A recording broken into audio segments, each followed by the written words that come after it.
Welcome everyone to my very first ever YouTube video on this channel. That sounded wrong because I don't have another channel, so welcome to my very first ever YouTube video ever. I'm going to show you how I drew, colored this Sailor Mercy. Mercy is one of my favorite characters in the game called Overwatch. If you don't know that game, it is Blizzard's newest game and it is a team-based first-person shooter thing, whatever. It's a lot of fun and I have been super obsessed with it since it came out. So it was just very obvious to me to make some fan art out of it, but I also love Sailor Moon, so I tried to combine these two. This is Mercy, a character from Overwatch. She's a support, she's a healer, she can resurrect, and I transformed her into a Sailor Senshi. And these are the materials I used. I am terrible at holding the camera still, very sorry for that.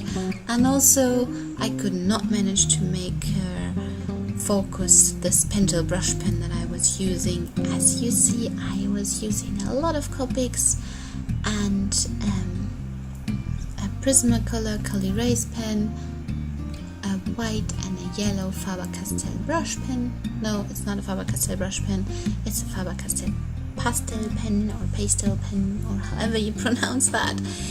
Anyway, I am going to list the materials below. I also tried to use the Kurateke brush pen, which I horribly failed at, but you are going to see that later.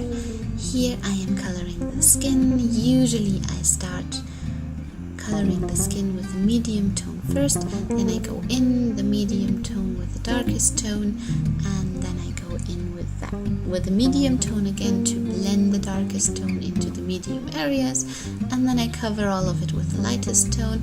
However, in this picture I went full retard. I don't know how that happened, but I forgot that E51 is actually darker than E50, so I mistook it for my I mistook the 50 for my medium tone, and only realized that when I thought the 51 was my lightest tone, and I started blocking in the right arm.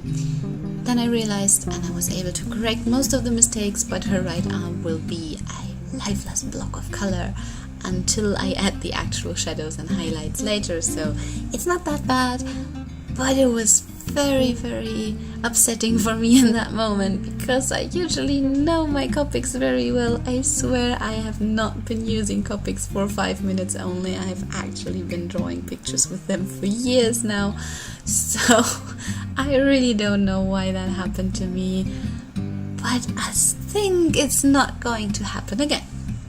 Anyway, I am using 2 red tones, well actually 1 red tone and 1 dark reddish looking earth tone to blend in her skirts. I love this blending effect. She has it in her costume in Overwatch too. So I try to copy that effect. It looks beautiful and I'm really happy with how the skirt turned out to be. Here you see me tracing her wings from an older picture of her. Well, older, I drew that last week, so it's just like the version 1 of this picture, but I was super unhappy with the pose, with her pose in that picture, and also I did not like the coloring I used. I used way too much black. In the game Overwatch, Mercy's costume has a lot of blacks, but you can't really see them because she's covering most of it with a white suit. But using the blacks in her sailor outfit did not work very well, so I was unhappy with the pose and I was unhappy with the colors, and I am going to use thumbnails in the future so that I don't have to draw a whole picture again just because I'm unhappy with the colors. It has never happened to me before that I was that level of unhappy with coloring. Actually, I'm always quite happy with what I pick. So yeah, you can see me doing her boots now. I'm using a very nice blending technique, which which I love using. It's awesome and it's a lot of fun, and it works very well with Copics. I think it works great with other markers too, but I don't have other markers, so I can only tell you stuff about Copics. Though I did buy a few chameleon markers lately, but I haven't really tried them so far. Anyway, for the blending technique of her boots, I take the W4, which is a light tone, and the W6, which is a darker tone, and I dip the nib of the lighter tone into the nib of the darker tone, so the nib can drink a little bit of the darker ink. And then I put it on the paper, so the darker ink will slowly dissolve from the lighter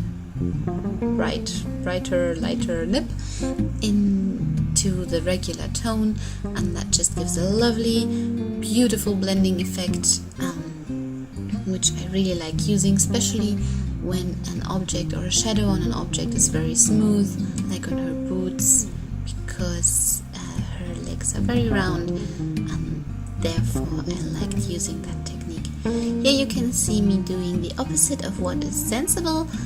I should have been using long and confident strokes to color in her stuff, but I didn't because I was afraid, because my strokes have no self-esteem. So, yeah, you can see the stuff looking rather crooked because of my not very confident strokes, but I was just too afraid to ruin the whole picture. If my strokes were too confident, then I might have drawn over her skirt or outside the stuff or on her leg or wherever, and then I just think the whole picture would have looked a lot worse than it does now with these crooked little strokes. Maybe you can ignore them in the greater picture, maybe not. Anyway, I will definitely practice long and confident strokes, or confident strokes in general. It's not so much of a problem to have to do confident strokes when they're small, but the really long ones, I don't know, I lack self-esteem with them.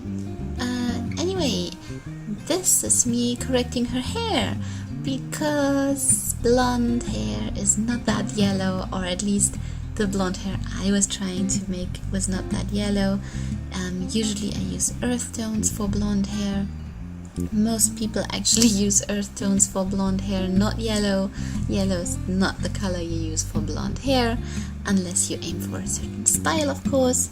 But on top of that, Mercy actually has white blonde hair, not golden blonde or corn blonde hair. So it's rather stupid to color her hair yellow. So I corrected it with white ink. It went very well. I was super surprised and happy, because I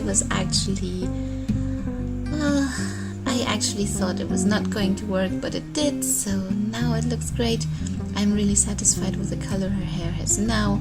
I am satisfied with the amount of yellow that is in her hair, because some yellow has to be there, because there's yellow light in the picture. So yeah, that's really how I wanted her to look like. I am now putting on some highlights, and very soon you see me ruining her lashes with the Kurateke brush pen. There it is. It actually smudged. Well, it made these funny capillary lines, like as if it was broken actually. Usually these capillary lines work on printer paper, they appear on printer paper or on watercolor paper, but this is layout paper, and this is actually too smooth to allow capillary lines, to allow bleeding out of a pen so that it forms capillary lines.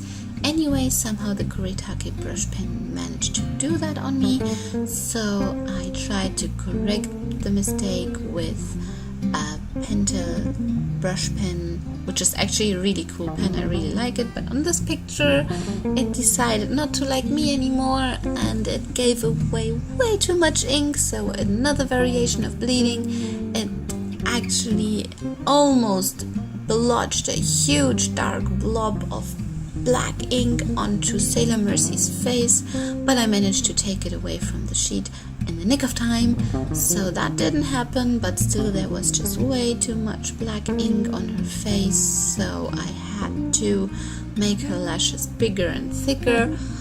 And now it looks like this. This is totally not what I wanted. I really wanted her to have, well, fewer or lesser or at least thinner lashes. Maybe half of it. Here I am trying to correct some of it with a multiliner. It did work out, but I'm still not very happy with how the lashes ended up to be. Now I'm using the pastel pen by Faber Castell to put up yellow highlights to wherever the yellow light of her hand hits. I was thinking to put up yellow light from her stuff too, but then I thought that's a little boring, so I decided to give the stuff some white light, so there will be a second light force with a different light color later. So yeah, I'm going to add in more white highlights later, because that's what you get when you have white light. White light produces white highlights. This is me using 3 different warm browns for the background, or maybe that third brown is not as warm as the others, but I'm using 3 different brown tones who all have kind of the same saturation, because I wanted to dab them to make this nice little pattern. One thing, because I think it's more interesting, and on the other hand also the background is just way too big for blocking only one color, at least for me, because whenever I try to block in one color with Copics in that big of an area, it usually shows the strokes a lot, so that's why I was dipping. And also I really like this effect. I'm probably going to use that again later. So this is where I put up the light emitting from her stuff with white ink again, and now I'm using the white pastel pen to put up some highlights, some soft highlights. I put up some hard highlights earlier with more white ink, and this is my finished picture. I hope you liked it, and I hope you liked the video, and see you next time. Bye bye!